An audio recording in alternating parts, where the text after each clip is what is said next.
Hello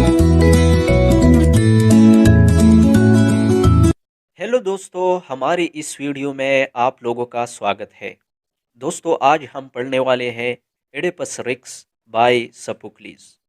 दोस्तों, Oedipus रिक्स एक ग्रीक ट्रेजेडी है जो सोफोक्लिस ने लिखा था। इसके कंप्लीट समरी समझने के लिए मैं आपको कुछ मेन कैरेक्टर्स बताऊंगा। उन मेन कैरेक्टर्स में सबसे पहले जुकास्टा है। जुकास्टा दोस्तों एडिपस की माँ है।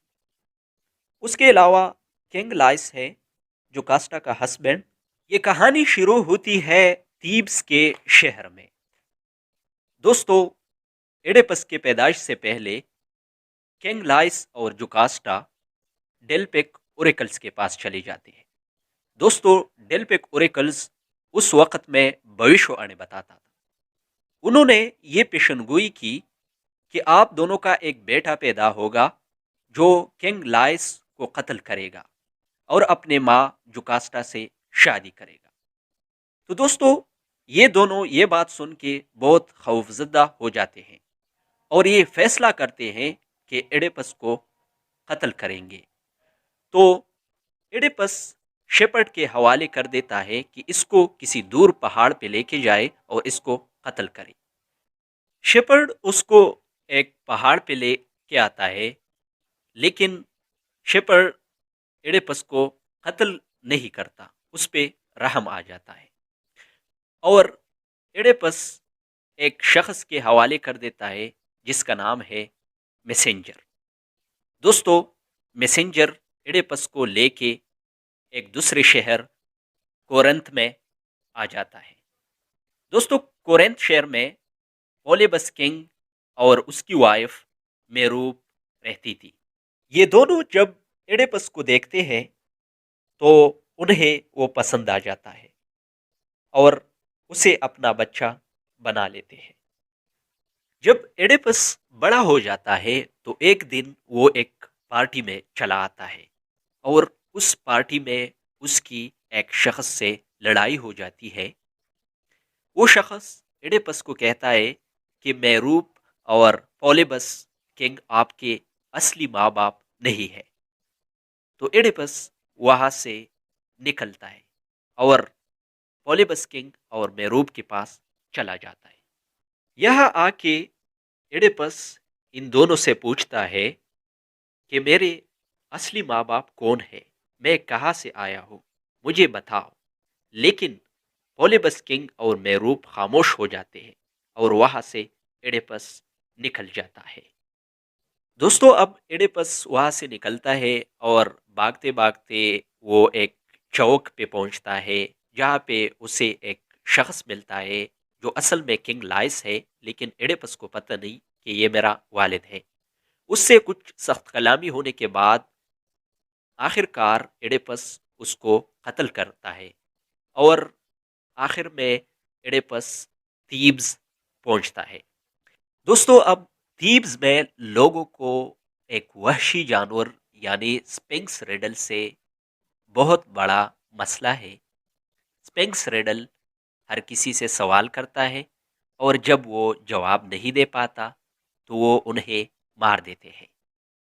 लेकिन एडिपस का सामना जब स्पिंक्स रिडल से हो जाता है तो स्पिंक्स रिडल एडिपस से सवाल करता है कि आप मुझे बताओ वो कौन सी ऐसी चीज़ है जिसके सुबह के वक़्त 4 पाँव होते हैं, दोपहर के वक़्त 2 पाँव होते हैं और शाम के वक़्त 3 पाँव होते हैं। तो दोस्तों, एडिपस कहता है कि मैं इसका जवाब दूंगा। इसका जवाब है द मैन, यानी आदमी। जब बच्चा होता है तो उसके 4 पाँव होते हैं, जब जवान होता है उसके 2 पाँव होते हैं और जब बूढ़ा हो जाता है तो उसके हाथ में लाठी यानी सपोर्ट आ जाता है। उसी वक्त स्पिंक्स रिडल डिस्ट्रॉय हो जाती है, खत्म हो जाती है। उसके बाद थीव्स के लोगों ने ये कहा था कि जो स्पिंक्स रिडल को कत्ल करेगा तो वो किंग बन जाएगा और जोकास्टा से शादी करेगा।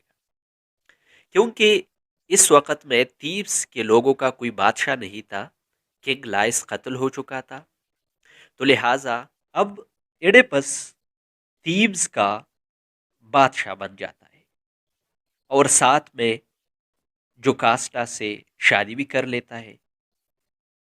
جوکاسٹا اور کنگ ایڈیپس تیبس پر ان کا راج ہوتا ہے۔ اب ایک دن کچھ لوگ ایڈیپس کے گھر آ جاتے ہیں اور ایڈیپس سے کہتے ہیں کہ آپ اس علاقے کے بادشاہ ہیں، ہم بہت مشکلات میں ہیں، اناج پیدا نہیں ہو رہے، بیماریاں پھیل رہی ہے، آپ کچھ کریں۔ تو ایڈیپس یہ باتیں سن کے وہ فوراً کریان کو بیچتا ہے ڈیلپک اوریکلز کے پاس کہ ان سے معلوم کرے کہ ہم ان مشکلات سے کیسے بچ سکتے ہیں۔ جب کریان ڈیلپک اوریکل سے واپس آتا ہے اور کہتا ہے کہ ڈیلپک اوریکلز نے بتایا کہ آپ کے علاقے میں ایک آدمی ہے جس نے کنگ لائس کو قتل کیا ہے، جب تک وہ گناہگار رہے تب تک یہ مصیبتیں رہیں گی۔ اب گناہگار کو تلاش کرنے کے لیے ایک chorus, a group of voice people, chorus کہتے ہیں کہ ہمارے تیبس کے اندر ایک بلائنڈ ہے جس کا نام ٹائریسیاس ہے، اگر آپ اس سے کنسلٹ کریں تو لگتا ہے وہ ہمارے کچھ مدد آئے۔ ایڈیپس نے کریان کو ٹائریسیاس لانے کے لیے بھیج دیا تھا۔ دوستو جب ٹائریسیاس وہاں پر آ جاتا ہے تو کہتا ہے کہ کاش میں یہاں پر آتا ہی نہ۔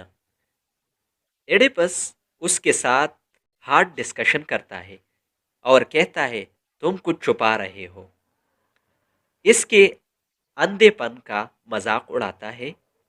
لیکن جب ٹائریسیاس غصے میں آتا ہے تو کہتا ہے سنو پھر، تم نے مجھے اندھا کہا ہے مگر تیبس سے تم اندھے نکلو گے، تو سنو، تیبس کے اندر جو حالات ہے یہ تمہاری وجہ سے ہے۔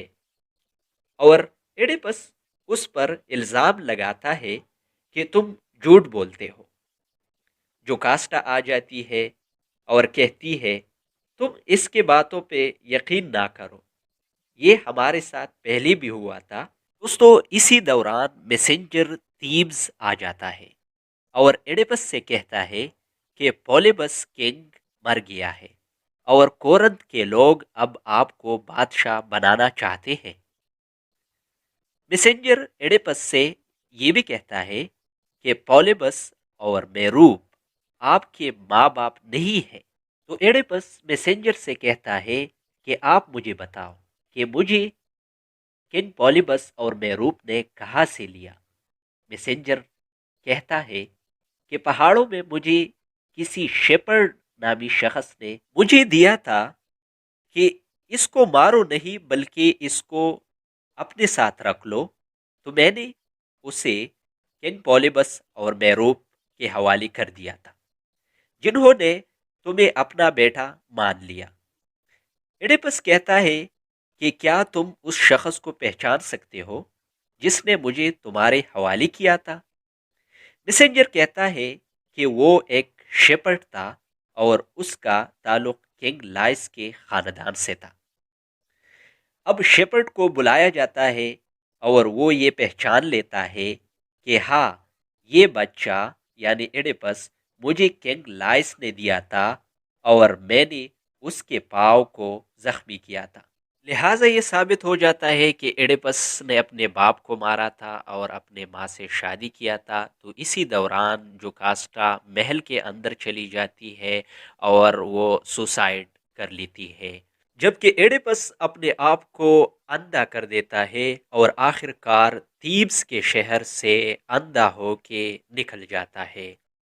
تو دوستو یہ تھی شارٹ سمری، امید کرتا ہوں کہ سمجھ میں آئی ہوگی۔